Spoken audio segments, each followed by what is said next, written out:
I'm sure most of you are aware of the recent television special that claimed to give an honest, candid, and revealing look into the private life of one of the world's most successful and controversial celebrities, Michael Jackson. The revelations were explosive. The ratings were enormous. But Michael has claimed that what TV journalist Martin Bashir presented was a twisted and edited construction of scandal and innuendo, not a true representation of the interviews that actually took place. In the next 2 hours, we're going to give you an opportunity unprecedented in the history of television. We're going to show you footage that was never intended to be broadcast.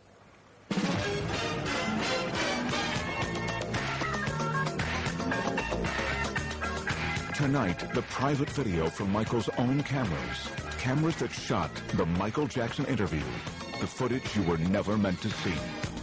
As much as I do not speak about my family, I will. Right now. For the first time, Michael's ex-wife speaks out in public. My kids don't call me Mom because I don't want them to. You'll find out what really happened during the astonishing incidents with his children in Germany. And I've seen people that flip their kids up in the air, do somersaults and catch them. To be honest with you, I think wait another 4 or 5 years, the kids will come in front of the camera and they will defend their daddy. You'll hear about Michael's childhood. One of the things I can see this man tried to do, he tried to pin something on me where I was real brutal. You'll find out how Michael really feels about his father. He doesn't know this, but I walk in the room and his presence will be there and I would faint. You'll hear about Michael's surgery that the other special didn't mention. The whole top of his head caught fire right in front of my eyes. You'll hear the truth behind Michael's children and their disguises. Michael's very proud of his children. I'm the one who's terrified. You'll go behind the rumors of the Neverland Ranch. Never did. I was slit my wrist if I would hurt. And find out how those rumors have driven a family from their home. Gavin called me. He was crying on the phone. He went in gas station. The kid in gas station, they start kidding. Oh, you are the kid doing this with Michael. You slept with Michael. They ruined this kid's life. You'll hear from the people closest to Michael. I've heard someone say on the television that no one should be allowed behind those gates at Neverland, especially the children. They don't even know what they're talking about. Plus, a surprise revelation from the man behind the Michael Jackson interviews. There'll be a lot of controversy about this. This is tabloid stuff. Well, you're beyond this. I know. Respected. Well, all tonight on the Michael Jackson interview, the footage you were never meant to see. Hosted by Maury Povich. With Mr. Bashir's full knowledge, Michael had his own behind-the-scenes camera documenting the major interviews. The quality of the audio and video may be a bit raw at times, but it will enable you to see and hear the interviews as they actually happen, and will allow you, the viewing audience, to draw your own conclusions. And while Michael Jackson has provided this footage to us, he has absolutely no control over the editorial content of this program. But who is Martin Bashir? And how did he get an exclusive interview with one of the most reclusive pop stars the world has ever known? In 1995, this little-known British journalist caused an uproar when his sensational interview with Princess Diana revealed details of her extramarital affair. Since then, he had scored interviews with some of England's most notorious newsmakers, becoming somewhat of a celebrity himself. His interview with Jackson was, as he put it, a request to show me the real man, but show me everything, make nothing off limits. Michael agreed, and the first interview was scheduled for the summer of 2002. In these photos of one of Bashir's interviews with Jackson, you can see the camera that captured the footage you were never meant to see. It's mounted right there on the light stand. This is the view it was capturing at the last interview. And this is the shot from the very first interview at Neverland. The man adjusting the lens. Now this is on. Okay. So can we have silence in the house? Yeah. Is Jackson's own documentary cameraman. Well, I just wanted to clarify that it was not a secret video. Because right now they're saying that we were secretly videotaping him, but that's not the truth. Mr. Bashir saw me, hooking up the camera. And, you know, everybody saw the camera out there, and we were just rolling it. We usually do documentary on every, you know, things that Mr. Jackson does.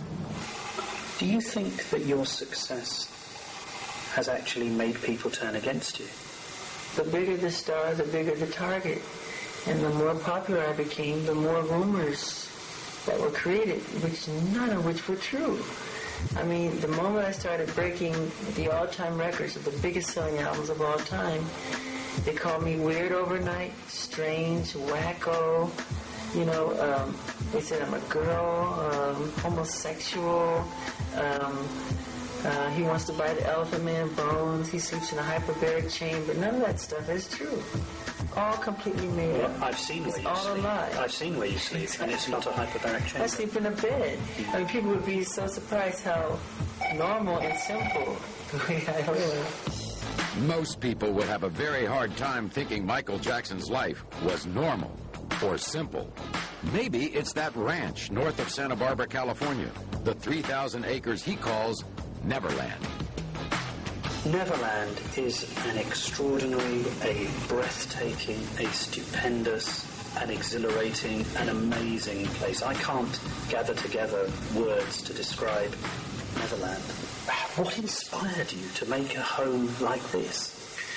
What inspired me? It was so easy because it was me being myself, creating things that I love. And what I love, kids happen to love, or the child that lives inside the adult happens to love. You know, it is so easy because I'm just putting behind the gates everything I never got to do when I was a kid. Do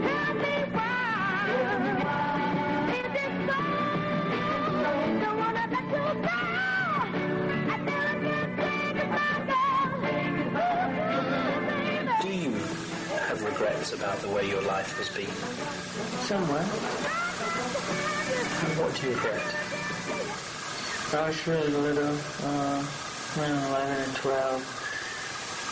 I was under contract with Motown, and I would have to go to the recording studio. I had to go and make these albums because the summer tour was right around the corner, and right across the street from the recording studio was a ballpark, and I could hear the kids, you know, the roar of the crowd and playing and catching ball and having fun and playing tennis.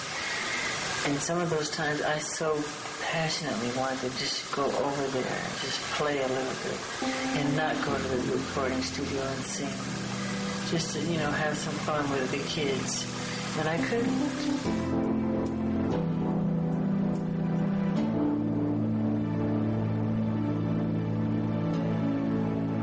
Say, why is he always with children?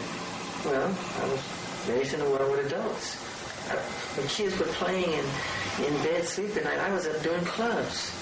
I was doing club dates, 3 in the morning. The striptease would come on after us.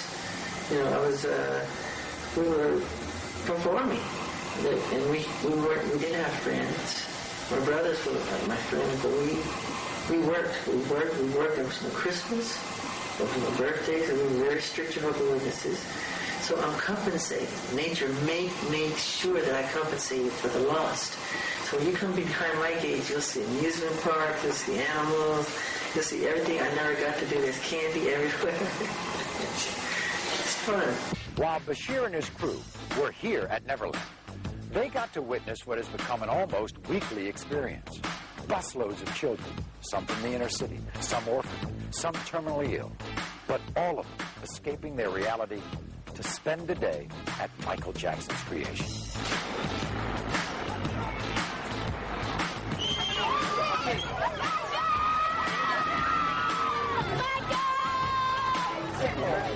Listen, kids.